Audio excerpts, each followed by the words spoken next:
Actually called him Mr. President because he was president for 12 years before his current role of vice president. He's also the secretary general of the ruling party and somebody who has been to India very, very many times and a good friend of the nation.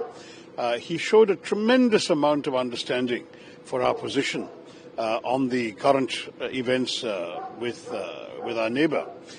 But equally, we had a much broader ranging conversation about Guyana's development and the scope for India to be part of this narrative. There's a tremendous expansion taking place. Guyana, as you know, has discovered a lot of oil and gas, and with that there's tremendous infrastructural changes happening, everything from highway construction to reforming the banking sector, telecoms, all sorts of areas.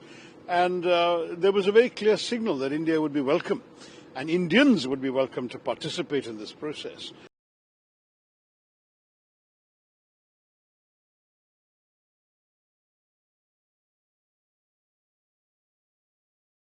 Bharat से सभी पार्टियों का एक प्रतिनिधिमंडल, सांसदों का प्रतिनिधिमंडल Guyana आया हुआ है।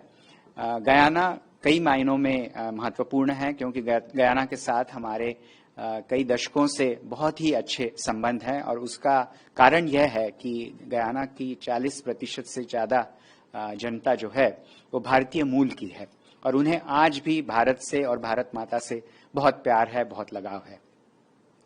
आपने देखा होगा कि पहलगाम टेररिस्ट अटैक के बाद यहाँ के राष्ट्रपति महामहिम डॉक्टर मोहम्मद इरफान अली जी ने हमारे यहाँ हुए टेररिस्ट अटैक का खंडन किया था। उन्होंने कहा था कि ये चीज मानवता के लिए एक प्रकार से एक धब्बा है और हमें टेररिज्म और आतंकवाद के विरुद्ध लड़ना है। तो इस मामले में हमें गयाना से काफी सहयोग मिल रहा है और आगे भी मिलता रहेगा।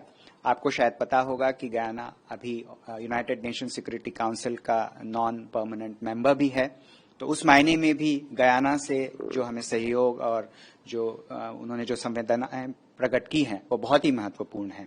और मैं ये भी कहना चाहूंगा कि हमारे दो देशों के बीच के जो संबंध है वो बहुत ही दृढ़ हैं और इसमें हमारे लोगों के बीच जो जुड़ाव है वो बहुत ही महत्वपूर्ण है। आपने शायद देखा होगा कि कुछ महीनों पहले आदरणीय प्रधानमंत्री जी गयाना की यात्रा पर आए हुए थे। उस वक्त भी हमने यहाँ पे जो लोगों के बीच जो जुड़ाव है, एक दूसरे के साथ मिलकर काम करने की जो चाहत है वो दोनों जगह बहुत ही हमें दिख रही है। तो मुझे पूरा विश्वास है कि हमारी जो आतंकवाद के खिलाफ लड़ाई है उसमें हमें गयाना से पूर्ण सहयोग मिलेगा।